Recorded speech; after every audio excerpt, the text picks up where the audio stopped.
নামানে একাংশই মনোযোগ নিদিয়ে আৰক্ষী প্ৰশাসনেও মহানগৰীৰ ফটাশিল আমবাৰী থানাৰ সমীপতে বহিল এখন বজাৰ পৰ্যন্ত নিয়ম নমনা ৰাইজক হকিয়া মুখ্য সচিবৰ সাৱধান বাণী আনহাতে যে অসমত পুনৰ বলবৎ হ'ব পাৰে লকডাউন।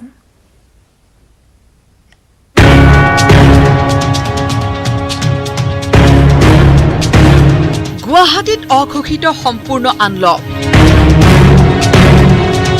মাছে পাচলিয়ে উভয়নদী বজাৰ আৰক্ষী থানাৰ সমীপতে বহিল বজাৰ কেৱল কাগজে পত্ৰহে যেন বলবৎ হৈ আছে সাপ্তাহিক লকডাউন খুলিছে বজাৰ ৰাজপথত চলিছে যান বাহন এই দৃশ্যটোলৈ মন কৰক শনিবৰীয়া লকডাউনৰ দিনাই এনে পৰিৱেশৰ সৃষ্টি হ'ল মহানগৰীৰ ফটাশিল আমবাৰী মুক্ত মনে বজাৰলৈ ওলাই আহিছে মানুহ মুখত নাই মাস্ক নাই সামাজিক দূৰত্ব তাতোতকৈ ডাঙৰ কথা এই বজাৰখনৰ পৰা মাত্ৰ 200 মিটাৰ দূৰত্বত আছে ফটাশিল আমবাৰী আৰক্ষী থানা কৰোনা ভীতিকো নেওচাদি পেটৰ তাৰণা দুই এপদ সামগ্ৰী বেচিবলৈ ওলাই আহিছে বিক্ৰেতা আজি উইকেণ্ড লকডাউন বুলি নাজান নেকি জানো এনে হলো চলবাতো লাগব এখানে পান তামোল লৈ বহি আছো খাবাতো লাগব ঘৰত কোনে খুৱাব আমাক ভাড়া ঘৰত থকা মানুহ কোনে খুৱাব ইটোৰ পিছত সিটো লকডাউনে বিপদৰ মাজলৈ ঠেলি দিয়া ৰাইজক বুজাবলৈ যেন বাদ দিছে আৰক্ষী প্ৰশাসনে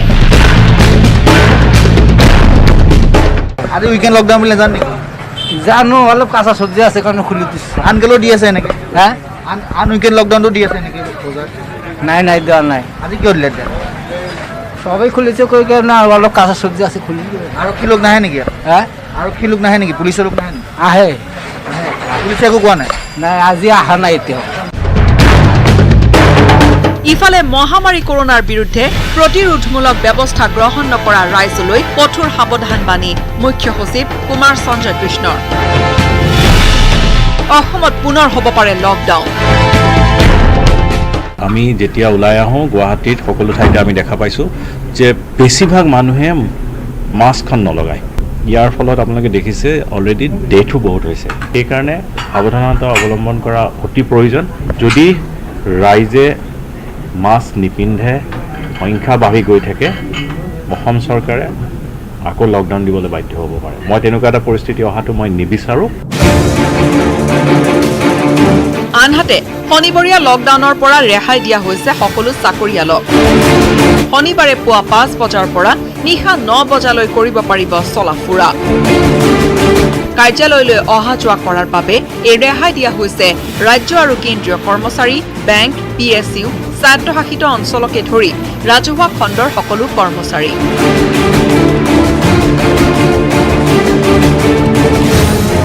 ৰাজ্যত কৰোনা আক্ৰান্তৰ সংখ্যা লাখৰ ঘৰ অতিক্ৰম কৰাৰ পাছতো লকডাউন আৰু সামাজিক দূৰত্ব উলংঘা কৰাটো অতি উদ্বেগজনক কেমেৰা পাৰ্চন মনোজৰ সহযোগত হীৰকজ্যোতি মালাকাৰৰ report news 18 Assam north East Congress UDFৰ মহাজোঁট সম্পৰ্কে মন্ত্ৰী পৰিমল শুক্লবৈদ্যৰ মন্তব্য লগতে হিমন্ত বিশ্ব শৰ্মাই নিৰ্বাচন নেখেলাৰ সিদ্ধান্তক লৈও মুখ খুলিলে মন্ত্ৰীগৰাকীয়ে মহাজোঁটৰ ভূতে খেদিছে বিজেপি যলৈকে যায় তাতে সকলো বিজেপি নেতাই মুখামুখি হৈছে একেটা প্ৰশ্নৰ কংগ্ৰেছ UDFৰ মিত্ৰতাৰ পাছত কি হ'ব সমীকৰণ প্ৰতিজনৰে উত্তৰো একেটাই মিত্ৰতাই প্ৰভাৱ নেপেলায় 21ৰ নিৰ্বাচনত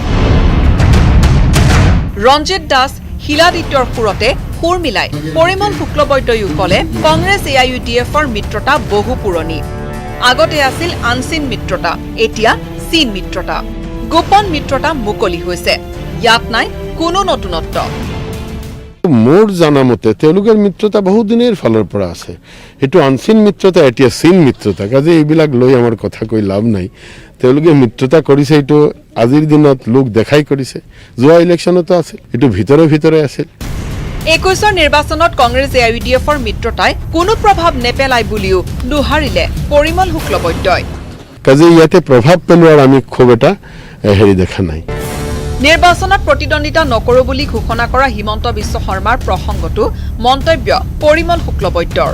হিমন্ত বিশ্বৰ ব্যক্তিত্ব বিজেপিৰ সম্পদ, জালুকবাৰী তথা অসমৰ বাবেও সম্পদ তেওঁ। হিমন্ত বিশ্ব শৰ্মাৰ অনুমতি নোলোৱাকৈ শুক্লবৈদ্যৰ ঘোষণা। এনে ৰাজনীতিকে নিৰ্বাচন খেলা নেখেলাটো ব্যক্তিগত সিদ্ধান্ত হ'ব নোৱাৰে।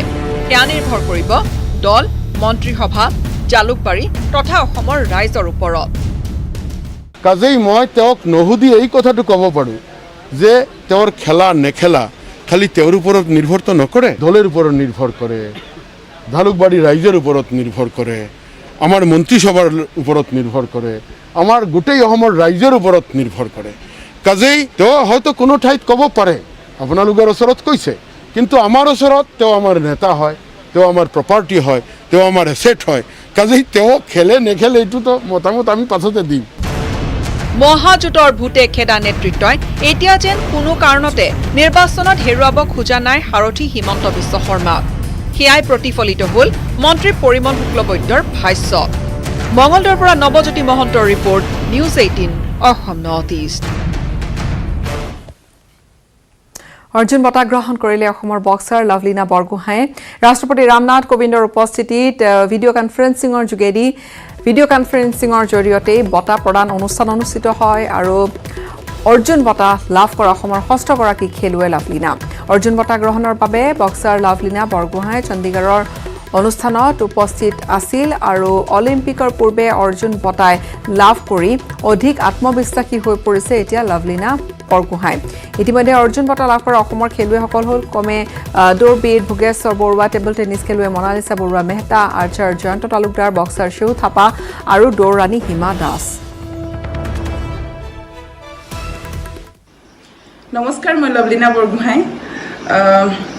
এই বৰ্ষৰ অৰ্জুন বঁটা পোৱাৰ বাবে মই খুবেই সুখী, কিন্তু মোৰ প্ৰথম লক্ষ্য অলিম্পিকত থাকিব। অলিম্পিকত জয়ী হৈ অহাই মোৰ প্ৰথম লক্ষ্য হ'ব। সকলো অসমবাসীয়ে যাতে মোক আশীৰ্বাদ কৰে, মই যেন অলিম্পিকত জয়ী হৈ আহিব পাৰোঁ। ধন্যবাদ। মুকলি কৰিব মেঘালয়ৰ পৰ্যটন ক্ষেত্ৰবোৰ। প্ৰথম পৰ্যায়ত স্থানীয় পৰ্যটকৰ বাবে মুকলি কৰা হ'ব কেইটামান বিশেষ পৰ্যটন ক্ষেত্ৰ।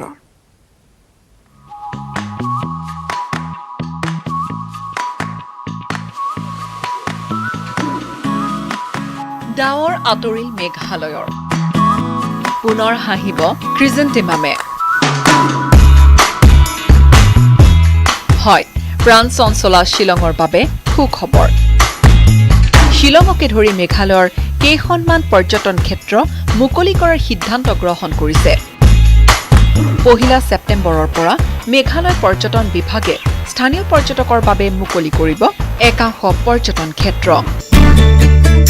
উল্লেখযোগ্য যে কৰোনা সংক্ৰমণ লকডাউনৰ বাবে যোৱা প্ৰায় 5 মাহ শূন্য হৈ পৰিছিল শ্বিলং বা মেঘালয়ৰ পৰ্যটন ক্ষেত্ৰবোৰ। 5 মাহে সংস্থাপনহীন হৈ পৰিছিল বহুজন। মেঘালয় শ্বিলঙৰ বহুজনৰ জীৱিকা নিৰ্বাহ হয় পৰ্যটনস্থলতেই। পৰ্যটনক কেন্দ্ৰ কৰি গঢ় লৈ উঠে স্থানীয় বজাৰ। পৰ্যায়ক্ৰমে আৰু পৰ্যটন ক্ষেত্ৰৰ লগতে বাহিৰা পৰ্যটকৰ বাবেও মুকলি কৰাৰ সম্ভাৱনা আছে। The government's already decided to open 3 tourist spots. That is, the number 1 is Watch Lake, number 2 is Elephant Falls, number 3 is Lom Nehru Park there at Humyam Lake. But it is to follow the protocol, the standard opening procedure in all the places and ensuring the healthy and safety of the tourists. স্থানীয় পৰ্যটকৰ বাবে হলেও পৰ্যটন ক্ষেত্ৰসমূহ মুকলি কৰি দিয়াত মুখলৈ হাঁহি বিৰিঙিছে বহু ক্ষুদ্ৰ ব্যৱসায়ী। শ্বিলঙৰ পৰা পূৰ্বা চাপটাচাৰ্যৰ report, news 18 Assam north east.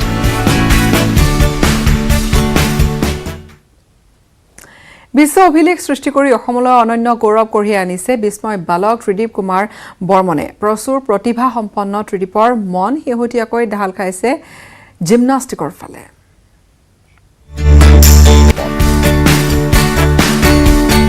2018ত yoga start কৰিছিলোঁ মাৰ্চত। তাৰপিছত মই য়োগাৰ প্ৰেক্টিছ ষ্টাৰ্ট কৰিছিলোঁ 2019 জুনত পাঞ্জাৱত এখন ইণ্টাৰনেশ্যনেল কম্পিটিশ্যনত মই the best Asian yoga প্লেয়াৰৰ award পাইছিলোঁ। তাৰপিছত 2020ত মই জুনৰ 8 তাৰিখে এটা হাই ৰেঞ্জ ৱৰ্ল্ড ৰেকৰ্ড কৰিছোঁ য়োগাৰ এটা আসনা ডিম্বাসনাৰ ওপৰত। মই সেই আসনটোক 5 মিনিট 8 ছেকেণ্ড হোল্ড কৰি পেলাই এই ৱৰ্ল্ড ৰেকৰ্ডটো বনাইছোঁ। ইতিমধ্যে এছিয়ান চেম্পিয়নশ্বিপৰ সন্মান লাভ কৰা ত্ৰিদীপ বৰ্মন শেহতীয়াকৈ ঢাল খাইছে জিমনাষ্টিক্সৰ ফালে। ভৱিষ্যতে জিমনাষ্টিক্স খেলিব বিচাৰে বিস্ময় বালক ত্ৰিদীপ কুমাৰ বৰ্মন। মোৰ ফিউচাৰত জিমনাষ্টিক কৰাৰ ইচ্ছা আছে। যদি মই ভাল কোচ পাওঁ তেতিয়াহ'লে মই ফিউচাৰত জিমনাষ্টিকৰ কম্পিটিশ্যনছ দিব খুজিম।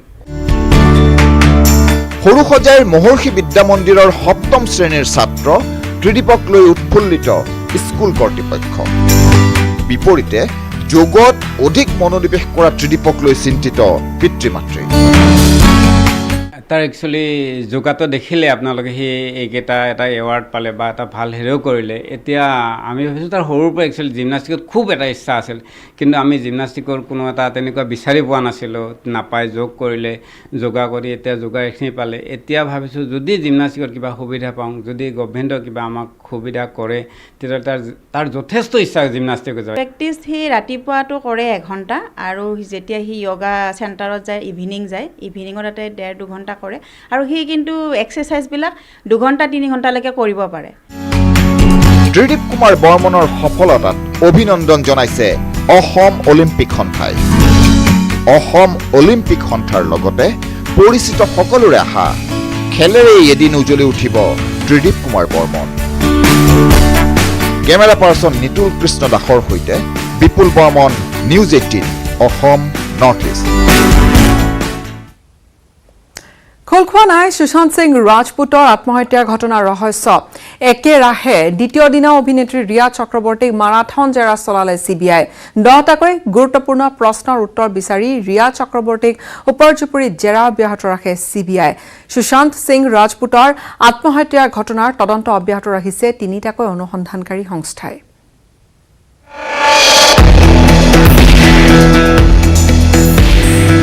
অভিনেত্ৰী ৰিয়াক ওপৰজুপুৰি জেৰা CBI। একেৰাহে 2 দিন জেৰা ৰিয়া চক্ৰৱৰ্তী। সুশান্ত সিং ৰাজপুতৰ হত্যাৰ ৰহস্যৰ সন্ধান CBI। শুকুৰবাৰে CBIয়ে 10 ঘণ্টীয়া জেৰা কৰে সুশান্ত সিং ৰাজপুতৰ প্ৰাক্তন প্ৰেমিকা ৰিয়াক। জেৰাৰ সময়ত বহু তাৎপৰ্যপূৰ্ণ কথা প্ৰকাশ কৰিছে অভিনেত্ৰীগৰাকীয়ে। শনিবাৰেও ৰিয়াক মাৰাথন জেৰা কৰে কেন্দ্ৰীয় অনুসন্ধানকাৰী সংস্থাটোৱে। শুকুৰবাৰে CBIৰ 10টা গুৰুত্বপূৰ্ণ প্ৰশ্নৰ অন্যতম আছিল সুশান্ত সিং ৰাজপুতৰে সম্পৰ্ক কেনে আছিল। 8 জুনত কিয় সুশান্তক এৰি থৈ গ'ল ৰিয়াই। এৰি থৈ যোৱাৰ 2 দিনৰ পাছতে সুশান্তৰ মৃতদেহ ওলাল কেনেকৈ। ৰিয়াৰ পৰিয়ালৰ সৈতে সুশান্তৰ সম্পৰ্ক কেনে আছিল। আঁতৰি যোৱাৰ পাছতো সম্পৰ্ক ৰাখিছিল নে। ৰিয়াৰ ভাতৃ সৌভিক চক্ৰৱৰ্তীকো জেৰা CBI। জেৰা কৰা হৈছে সুশান্তৰ ঘৰত কাম কৰা সিদ্ধাৰ্থ পৃথানী নামৰ লোকজনক। সুশান্তৰ মৃতদেহ উদ্ধাৰৰ সময়ত ফ্লেটটোত আছিল পৃথানী। ইফালে 3টাকৈ সংস্থাৰ অনুসন্ধানত বিধ্বস্ত হৈ পৰিছে ৰিয়া আৰু তেওঁৰ পৰিয়াল। সুশান্তৰ হত্যাৰ তদন্ত কৰি আছে CBI, এনফৰ্চমেণ্ট ডিৰেক্টৰেট আৰু নাৰ্কটিক্স কণ্ট্ৰল ব্যুৰোৱে। 3 সংস্থাৰ জেৰা চমনত মানসিকভাৱে ভাগি পৰিছে ৰিয়া চক্ৰৱৰ্তী। উল্লেখযোগ্য যে উচ্চতম ন্যায়ালয়ৰ নিৰ্দেশৰ পাছতে চাঞ্চল্যকৰ সুশান্ত সিং ৰাজপুতৰ মৃত্যুৰ ঘটনাৰ তদন্ত আৰম্ভ কৰিছে CBIয়ে। Bureau report, news 18 Assam north East. চিকিৎসকৰ অৱহেলাত নগাঁৱত কৰোনা ৰোগীৰ কৰুণ মৃত্যুৰ অভিযোগ। চিকিৎসা অবিহনে সুবল বিশ্বাস নামৰ লোকজনৰ মৃত্যু হোৱাৰ অভিযোগ ক্ষুব্ধ পৰিয়ালৰ। নগাঁৱৰ ভোগেশ্বৰী ফুকননী অসামৰিক চিকিৎসালয়ত উত্তপ্ত পৰিস্থিতি। চিকিৎসকৰ গাফিলতিত কৰোনা আক্ৰান্তৰ মৃত্যুৰ অভিযোগ অক্সিজেনৰ অভাৱ চিকিৎসা প্ৰদানত অৱহেলাৰ অভিযোগ সুবল বিশ্বাস নামৰ 62 বছৰীয়া ৰোগীৰ মৃত্যুৰ পাছতে উত্তপ্ত নগাঁও চিকিৎসকৰ বিৰুদ্ধে চৰম গাফিলতিৰ অভিযোগ আত্মীয় কালি ইয়াত অনা হৈছিলে তাৰপিছতে ৰাতিলৈকে চিকিৎসা কৰা নাছিলে ৰাতিলৈকে ইয়াত অনাৰ পিছত চিকিৎসা হোৱা নাই ৰাতি 1:30 বজাত যেতিয়া শুনা পাইছে তেতিয়া মানে বেডৰ পৰা পৰি গৈছিলে বেডৰ পৰা পোৱাৰ পিছত মানে কোনো অক্সিজেন পোৱা নাই শুকুৰবাৰে বিয়লি নগাঁৱৰ ভোগেশ্বৰী ফুকননী অসামৰিক চিকিৎসালয়ত ভৰ্তি কৰোৱা হৈছিল সুবল বিশ্বাসক শ্বাস প্ৰশ্বাসজনিত সমস্যাত ভুগিছিল সুবল বিশ্বাস কৰোনা আক্ৰান্ত লোকজনক তৎকালীনভাৱে কোনো চিকিৎসা নকৰাৰ অভিযোগ পৰিয়ালৰ আনকি চিকিৎসালয়ত ভৰ্তি কৰাৰ পাছতো ঘণ্টাৰ পাছত ঘণ্টা বাৰান্দাতে বহুৱাই ৰখাৰ অভিযোগ আনিলে ক্ষুব্ধ পৰিয়াল নিশা 9:30 বজাত কোভিড ৱাৰ্ডত ভৰ্তি কৰোৱা হ'ল সুবল বিশ্বাসক তাৰ পাছতো 62 বছৰীয়া কোভিড আক্ৰান্ত লোকজনে নাপালে চিকিৎসকৰ সহায় নিশা বিচনাৰ পৰা মজিয়াত পৰি পৰিল সুবল বিশ্বাস খুলি গ'ল সুবল বিশ্বাসৰ অক্সিজেন মাস্ক খন্তেক পাছতে অক্সিজেনৰ অভাৱত তিল তিলকৈ মৃত্যু হ'ল সুবল বিশ্বাসৰ ৰাতি 1:30 বজাত মানুহজন কিবা কাৰণবশতঃ বেডৰ পৰা পৰি গৈছিল আৰু পৰি যোৱাৰ পাছত তাৰ মাস্কটো খুলি গৈছে অক্সিজেন মাস্কটো তেতিয়া নাৰ্ছ আৰু ডক্টৰক মাতা হৈছিল কিন্তু সিহঁতে কোনো নাহিলে এই মানুহজনক ৰোগীজনক বেলেগ পেচেণ্টেহে বেডত উঠাইছে আৰু তেতিয়া মাস্ক লগোৱা নাছিল আৰু আমি এইটো সন্দেহ কৰি আছোঁ যে এইটো অক্সিজেন নোপোৱাৰ কাৰণে মানুহজনৰ চাগে আজি আমাৰ মাজৰ পৰা হেৰাবলগীয়া হ'ব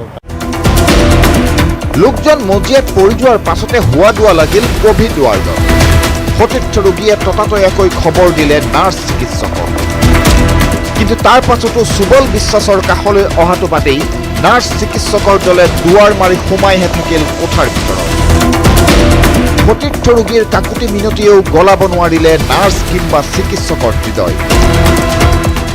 আমি ৰাতি 1:30 বজাত দেখিছিলোঁ যে আমাৰ বিচনা বেডৰ লগত পৰি গৈছিল পৰি যাওঁতে আমি কি কৰোঁ এনেকৈ চাইছোঁ দেখিছোঁ মানুহজন এতিয়া অলপ হুলস্থুল হৈ যায় হুলস্থুল হোৱাৰ লগে লগে ডক্টৰৰ ফালৰ পৰা মানুহজন আহিছে কিন্তু তেওঁৰ ওচৰত অহা নাই এজন পেচেণ্টে গৈ পেলাই মানুহজনক উঠাই দিছে আৰু তেওঁ নি পেলাই তেওঁ বেডত বহাই দিছে আৰু ডক্টৰৰ ফালৰ পৰা কৈছে যে ৰুমত তেওঁক বহাই থোৱা সিমানেই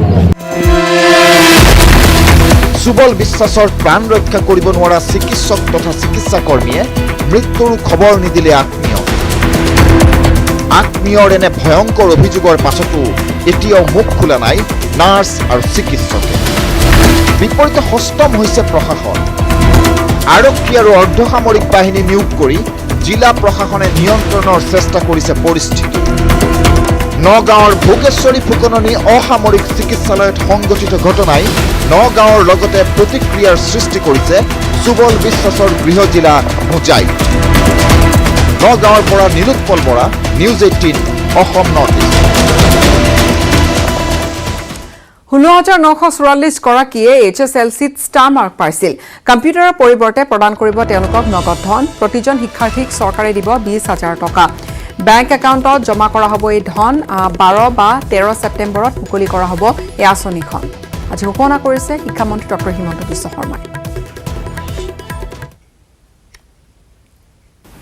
এই বছৰ আমাৰ মেট্ৰিকত 16,944 জন ছাত্ৰ ছাত্ৰীয়ে ষ্টাৰ নম্বৰ পাইছিলে সাধাৰণতে ষ্টাৰ নম্বৰ পোৱা ছাত্ৰ ছাত্ৰীসকলক আমি একোটাকৈ কম্পিউটাৰ দিওঁ যিহেতু কম্পিউটাৰসমূহৰ বিভিন্ন পাৰ্টছ আদি চাইনা আদি বিভিন্ন জাগাৰ পৰা আহে আৰু এতিয়া কিনাটো বহুতখিনি আমাৰ কাৰণে সুবিধাজনক নহয় সেইকাৰণে প্ৰতিজন ছাত্ৰ ছাত্ৰীৰ একাউণ্টত আমি 20,000 কৈ টকা দিবৰ কাৰণে সিদ্ধান্ত লৈছোঁ ষ্টাৰ পোৱা এই কেটেগৰীত 16,944 গৰাকী ছাত্ৰ ছাত্ৰী উপকৃত হ'ব আৰু 12 ছেপ্টেম্বৰত আমি এই পুঁজি এখন সৰু প্ৰায় 300-400 যোৱাকালিৰ দৰে ষ্টুডেণ্ট লৈ এটা সৰু অনুষ্ঠানৰ জৰিয়তে আমি মুকলি কৰি দিম ইতিমধ্যে বেংকৰ একাউণ্টবিলাক ল'ৰা ছোৱালীৰ পৰা আমি যোগাৰ কৰিলোঁ 16,648 ষ্টুডেণ্টে বেংক একাউণ্ট দিলে গতিকে প্ৰথমবাৰৰ বাবে কম্পিউটাৰৰ পৰিৱৰ্তে নগদ ধন ছাত্ৰ ছাত্ৰীসকলে 12 ছেপ্টেম্বৰ তাৰিখে লাভ কৰিব। মাজুলীত জাকে জাকে শামুক ভঙা চৰাই জনসমাগমৰ পৰা নিৰ্জনতাত নহয় মানুহৰ মাজতেই যেন বিচাৰি পাইছে জীৱনৰ ছন্দ। এই প্ৰতিবেদন আগবঢ়াই বিদায় লৈছো। ধন্যবাদ।